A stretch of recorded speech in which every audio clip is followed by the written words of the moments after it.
Hey guys, we're just gonna go over, record this video, go over some additional insight on your Fit3D scans. So if you're looking for some additional information on what some specific things mean, or what those numbers are that you're looking at when you're looking at your scan results, then this is where you're gonna find some additional information. So first and foremost, before you want to make like any major changes to your workout regime or your diet or whatever, I would wait until you do your second scan. That way you can actually see a comparison from one Fit3D scan to the next to see if there were any progress made or maybe lack thereof.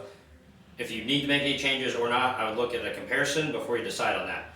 So now, speaking some on specifics on your scan. So first thing, looking at your body shape rating. So that first score you're given on your results, might be 40 something, might be 60 or 70 something, might be 50, whatever. That's on like a 1 to 100 scale. The higher, the better. So that is going to be a score based on all of those other body composition measures. So your body fat mass, your lean mass, your trunk to hip ratio, your waist to hip ratio, all those things are accounted for when you're looking at your body shape rating. And that body shape rating score is going to be correlated to your cardiovascular risk related items. So the lower your body shape rating, essentially going to be your higher risk related for cardiovascular disease or anything of that nature. So obviously the higher your body shape rating, the better. So when you're looking at that, specifically your body fat mass, your body fat percentage, you want your body shape rating to go up. You probably want your body fat mass, your body fat percentage to go down. Also, you want your trunk to hip ratio to go down. So when you look at that, you want your waist to be a little bit smaller than your hips. So if your waist and trunk are similar, if you're getting to that 1 and above number on that ratio, that is when your body shape rating is going to continue to track down, which we don't want. So you want that number to be under 1 and kind of keep creeping down under 1 to help that body shape rating. So you're looking at that, your lean mass. You want your lean mass to be higher. If you want your lean mass to be higher, that means that's going to be more related to your workouts and nutrition and things of that nature. So then it becomes, am I strength training 3 days a week for 36 minutes? Am I getting additional activity in? My nutrition fine tune, whatever. Do you have anything else to hit on that?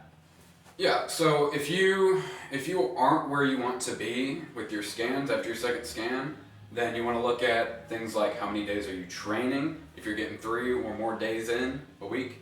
And if you are, you might want to be looking at more nutrition side. Whether you're getting enough water, whether you're eating enough protein, whether you need to eat more food, whether you need to eat less food. You need to look at all that, and if you can't do that by yourself, maybe you need to look at picking up some sort of nutrition coaching. I think that's about it with that. And if you are where you're at, then you're doing something right. Keep going that way. Yeah, so looking at it, you don't always need to make like major changes. You don't want to change too many things at once as well. So if your like scores or your scan numbers are not quite where you want them to be, I would maybe like focus on one thing at a time, see if that's going to work for you for a little bit of time before you make a bunch of changes at the same time. So last thing you're going to do is change a lot of things and then end up in the same place you were, where all those things together aren't going to work. So like Justin mentioned, maybe you need to pick up some additional coaching, maybe you need to pick up some additional workouts. So if you have any specific questions on that, obviously reach out and see what we can do for you there. So looking at body shape score, if you have any questions on that, reach out in class. Obviously the higher that number, the better. You want it to go down essentially in the long run. Lower your body fat percentage, increase your lean mass. If you can do those two things, your body shape score will get to where you want to be. So moving forward on some other detailed specifics on your Fit3D results, some things on their posture related things. So these are much more important than you might think. Obviously there aren't going to be the things that stand out that you want to see the most improvement on, but they do have a direct correlation, I'll say, to your ability to perform an everyday life activity. So if you're constantly sitting down throughout the day, you are constantly feel like you're in a rounded position, you can't extend your spine very well, maybe you're rounded on all your deadlifts, maybe you're just not getting up and moving throughout the day, whatever, maybe you lack core strength, your posture scores, your tilt and lean scores are probably not going to be very great. You're going to be maybe leaning more way or the other, you're going to be more like up on your toes in your weight when you're standing, or maybe back in your heels a little bit more. So maybe you need to look at, is your training good? Are you too anterior or too posterior? If you are constantly sitting and you're in a rounded position all the time, or when you're standing you're rounded, you're on your phone, on your computer, whatever, you probably need to do some more posterior training, like upper back, posterior chain, erectors, glutes, all things of that to kind of reverse that throughout the day, or maybe you just need to throw in extra mobility work at the end of your workouts or on a daily basis. You know, it is very easy to set aside 10 minutes of your day every single day to do some light mobility work. It's very easy to set a reminder on your phone, like, hey, I need to stretch for 5 minutes today. If you can do that, you will start to see progress over time. And the big thing also is core strength. A lot of people lack it, you know, myself included sometimes. Core strength, core work is not the most fun thing to do. I get it. I don't want to do it either. I force myself to, probably not as often as I should, but I do. Justin could probably speak on that as well. But when you're looking at your tilt and lean, your posture is a big thing. So creating a good neutral spine. Make sure your weight's evenly distributed, good pelvic position. So I would work on core strength.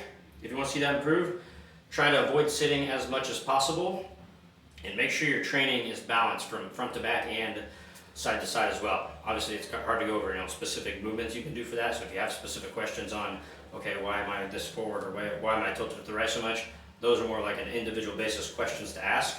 I think like I hit on a lot of that. I kind of rambled a lot. I probably took away all the things Justin was going to say, but if you have anything to add on to that, go ahead.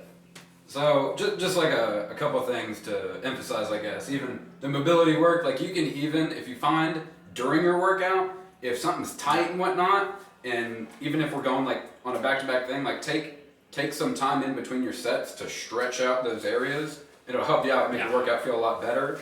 And try not to overwhelm yourself with all this information. Like if you find that like, oh man, yeah, I need to strengthen my back more, I need to strengthen my core more, I need to look into nutrition, I need to do this, do that, do that. Like, focus on one thing at a time, like Bryce said earlier. Take that on, get that better, and then see if it's improving you, and then just kind of move on from there, step by step. Don't feel like you have to change everything and take everything on right away, like you're going to go into. You don't want to jam-pack it all in Right. one time. So, like I mentioned, if you have any questions, reach out, text, email, call us, whatever you got to do. Remember, wait till you get that second scan done. Probably the most important thing you can take from this. Wait till you get the second scan done. When we do those, next month in April, compare the two and then see what changes you think you need to make to better your scores, better your body composition measurements, whatever, yada yada, however you want to look at that. So, get the second scan, wave comparison, try to increase that body shape rating. That is the end goal. If you have any questions, reach out. Thanks, guys. Thanks.